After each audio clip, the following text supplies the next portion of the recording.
It's the Mustang Insider Show presented by Cal Portland, the largest building materials company of cement and construction material products on the West Coast. Now, here's Chris Sylvester, the voice of the Mustangs. Welcome, welcome. It's another edition of the Mustang Insider presented by Cal Portland. And we're off and running here in the spring season, the month of April on the horizon, which means we're going to get some fans back at Cal Poly sporting events. And while there's a lot of hype surrounding baseball and softball and other spring sports, I think the hottest team on campus right now has to be the Cal Poly women's tennis program. And we're joined now by Kat Winterhalter. She is the head coach in her 6th season with the Mustangs. Coach, thanks so much for hopping on with us. I know you're a bit under the weather, but your team's play here to start the season, you guys are 9-0. That has to be making you feel a little bit better. Definitely. Thanks so much for having me on. It's very exciting to talk to you again. Yeah, we've had a great start to our season. There's not much more to say about that. We're rolling with it. Rolling with it for sure. There's no doubt about that. You guys are 6-0 at home, and I get a look at the courts behind you, the virtual background that you got. That's a pretty nice recruiting pitch. That looks like a typical San Luis Obispo spring day. We've had some great weather this week, and I don't know who wouldn't want to come play tennis for your program. And obviously, you guys are asserting yourselves as a real contender to win the Big West here this season. As I mentioned, you guys are 9-0, 6-0 at home, 3-0 against Big West competition. You just got back from Honolulu, Hawaii this past weekend, where you knocked off a pretty good Rainbow Wahine group over there. What's it been like getting back into swing of things after the season got shut down, 11 matches in last year? Oh, God, that seems like forever ago. I think we've done some pretty good work in the off season. Right after the season got shut down, the main thing was keeping kids sane, making sure they're doing well in school, getting them through the summer. Depending on where you lived, you could play more, you could play less. It just depended on what the situation was. And then we were definitely fortunate to have them back on campus in the fall. I think we did some really good work on court and in the weight room last fall. We had a very short fall quarter in terms of athletics. We had I think maybe 5 or 6 weeks, but I think we really laid the foundation there in terms of our training. And then the team has definitely done a fantastic job over Christmas break to keep playing as much as they could wherever they were. And so coming back into January, no one really knew if the season was going to happen. I think some of our kids had said maybe the week before the first match, you're like, oh my gosh, it's really happening. But again, I think we used the first 3 weeks in January really, really well. We're really effective in our type of training, and it's paid off so far. It was really hard to know where we would measure up or how we would do just because we haven't seen anybody in so long.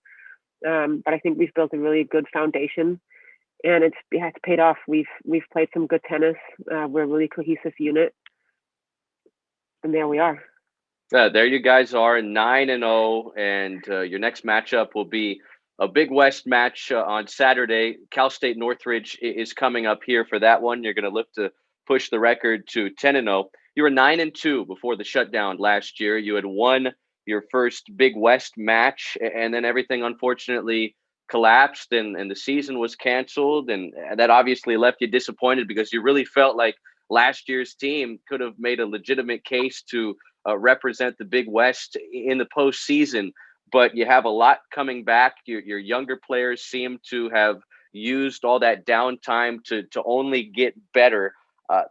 Are you surprised at how well your team has performed out of the gate again, or was this kind of the expectation after winning 9 of 11 matches last spring?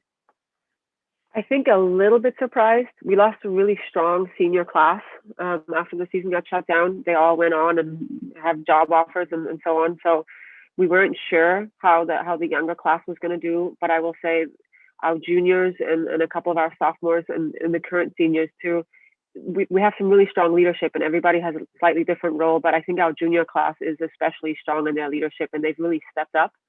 I think we certainly had high expectations in terms of how we would do, and there are certain teams where we said, these are the matches that we would really need to win.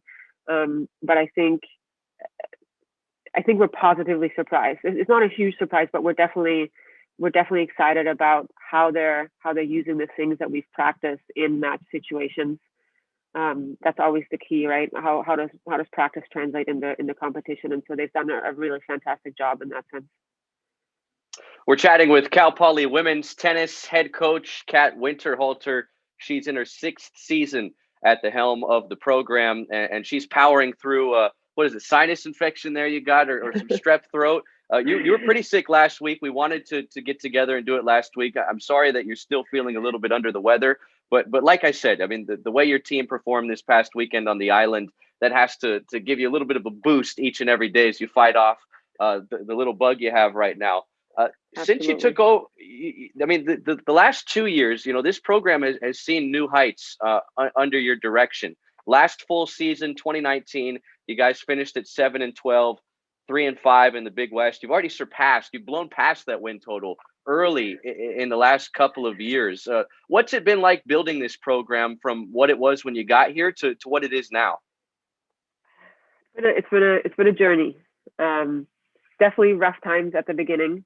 I would say year 4 is where you could see the fruits of our labor to start kind of coming through in the results. We still didn't have as many wins that we'd liked, but you could really see it coming through. And then we really had a strong recruiting class in my year 5. They're now sophomores, or depending on the COVID year, I guess they're still freshmen. But it's been fun. It's been hard. But all things that are worth doing are hard. There's a saying, "Oh, I've loved every minute of it." There's certainly times where it was tough at the office, but they've bought into the philosophy that I've brought with me, and we've just kept building. They've taught me a lot, so I've definitely grown as a coach as well. And so it's been very rewarding. Let's put it that way. Yeah, with all the growth. Right. No, I mean, I think we're kind of seeing in some other sports that when you bring in a new direction, a new philosophy, it doesn't happen overnight. It's going to take some time to kind of rebuild, establish a certain type of culture, and like you said, it kind of really has been that for you guys these past few years. I look at what you have amongst your student athletes. You mentioned a couple of redshirt freshmen because they got that year of eligibility back. Your number 2 doubles pairing, Melissa Lamette, Delaney Dunkel, they put together a strong start to the season. They're 5-3 together, and this is their first full season as members of your program. Melissa Lamette, she's undefeated. She was 9-0. She's 9-0 this year. She was 8-0 last year. She's 17-0 altogether, and she's just a redshirt freshman. Talk about her and Delaney Dunkel a little bit if you can, and why they've been so successful together and individually as well. Yeah, they're part of that strong class that we recruited. I mean, they're fantastic. They're extremely hard workers, both of them. Delaney's a local, so she brings a lot of enthusiasm in the community with her. They've had fantastic freshmen and now sophomores or repeat freshman careers. They've learned a lot, even though that season was cut short. They've definitely matured. I think what sets them apart is just they're hard workers. They're very disciplined. They've bought into the things that we've changed from first when they came in as freshmen. They bought into the program, and then we've changed some of our training style in the last 10 months, and they bought in, and it's showing. We talk about it a little bit with Melissa. She's bound to lose because the longer the streak's going on, the more people talk about it, and she's bound to lose. We don't look at the statistics. We just every day we practice, we get a little bit better every day, and come competition, you leave it all out there. You compete, you hustle. It's about the effort, and then we'll see what happens. Kat Winterhalter, head coach of the Cal Poly women's tennis program, is with us. That's not the only doubles duo that's had a lot of success this year. I look at a pair of redshirt sophomores, Emily Ackerman, Kim Bunu. They've both been fantastic. That's your number 1 doubles pairing. They're a perfect 6-0 this year. And Kim Bunu, has won Big West Women's Tennis Athlete of the Week already twice very early in this season. That duo has proved to be as dominant as they come out west. What's led to their success together? Oh, it's a great question. They're a special team. I would say they're good friends. They're roommates. Kim comes all the way from Zimbabwe, and she's had a rough go. She tore her ACL her freshman year, so she actually hasn't really competed a full season. She's definitely put in a lot of work off the court in the rehab to come back, and she's probably stronger than she's ever been. And I think that time away really helped her get a different perspective. She's always been she's talented, and I think a little bit of perspective really helped her grow a lot on court. And then the two of them actually played together for a little bit their freshman year before Kim tore her ACL, and they were doing well at that time too, even as freshmen. Emily Ackerman, it came in. She's a great doubles player. She's the best doubles player we have in the program right now.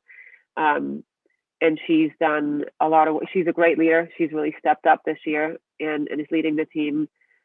The two of them complement each other. You know, you have a really strong net player. You have someone with a lot of power. They set each other up, and they just work well together. I also look at Mackenzie Warsnop, Dominique Stone.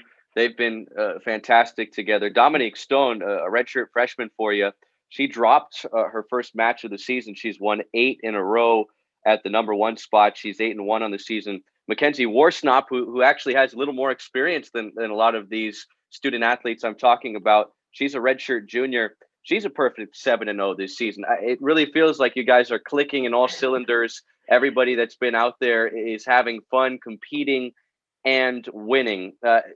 Such a good start for you guys.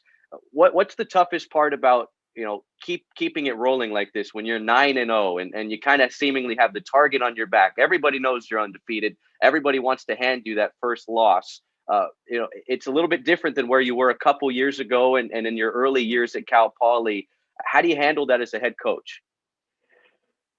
I think you bring it back to the things that you can control. It's definitely a shift from being the team and the program that's going after somebody, and now other programs are coming after us. And so, not really paying attention to that, but looking at the things we can control. We go to work. We try to improve little things. We fine tune here, fine tune there. And in the end, the wins or the losses, we can't control those. The only thing that I keep telling them is you can outwork your opponent. You got to out hustle them, and have fun doing that. And that's, they're all very different. They bring very different things to the table, but they're really having a good time. And I think keeping it light for them, it has been a big thing, and that really helps them compete and really helps them play well. You're vying for an NCAA tournament with this program for what would be the first time since 2003. It's been almost 2 decades since Cal Poly women's tennis has gone on to play in the NCAA tournament. If fans out there aren't familiar with what it's going to take, well, obviously you'd love to win a Big West regular season title, but it will come down to the Big West tournament to churn out that automatic qualifier to the NCAA tournament. A little bit of a switch up this year. We're used to going out to the desert, Palm Springs for that. Big West tournament's going to be in Irvine at the end of April. So about a month from now, you're going to be in those do or die matches, trying to get to the postseason. And obviously, this team knows how to win.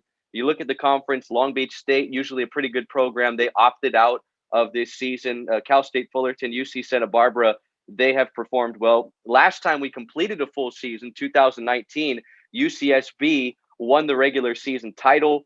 They're 2-0 to start conference play this year. You play them at their place on the 17th of April. What are your thoughts on the Big West and what you've seen from some of the other teams? Obviously, you're 3-0 against conference competition thus far, but what are you expecting the rest of the regular season as you prepare for that conference tournament in Irvine?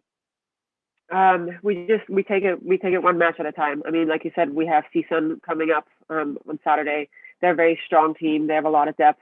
That's going to be a battle.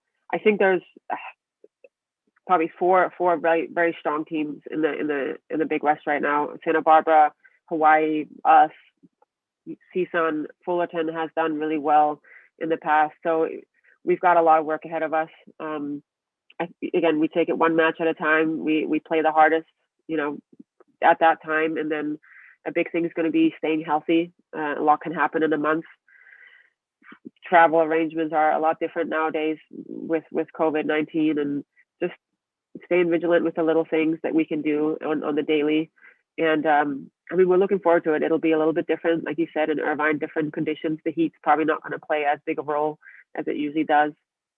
But the key is to peak at that time, and a lot of other teams are trying to do that too. So it'll be fun.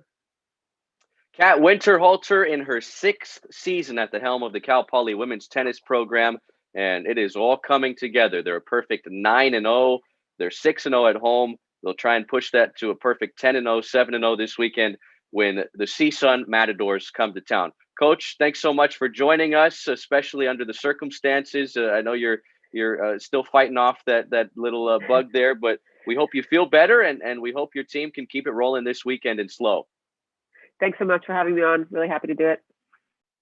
All right. That was Kat Winterhalter, head coach of the Cal Poly women's tennis program. They're playing as great as anybody in the country right now. They're perfect 9-0, and hopefully they can keep it going as they get deeper and deeper into the Big West Conference schedule. As always, we'd like to thank American Riviera Bank, proud sponsor of Cal Poly Mustang Athletics. Open a Cal Poly checking account today. American Riviera Bank will donate $150 to support student athletes when you do that. Plus, get an exclusive Cal Poly Mustang debit card and Cal Poly checks. Visit arb.bank/Mustangs for more information. So Cal Poly women's tennis in action this Saturday at home against CSUN, and hopefully they can improve to a perfect 10-0 and take that into the month of April, and then eventually to the Big West Conference tournament in Irvine, not Palm Springs this year. Everything's a little bit different, and hopefully next athletic year, everything will kind of go back to the way it was before. If not, new and improved, better things coming for the Big West and Cal Poly athletics for sure. So that wraps up this edition of the Mustang Insider presented by Cal Portland. Who might we have next week? Keep it locked.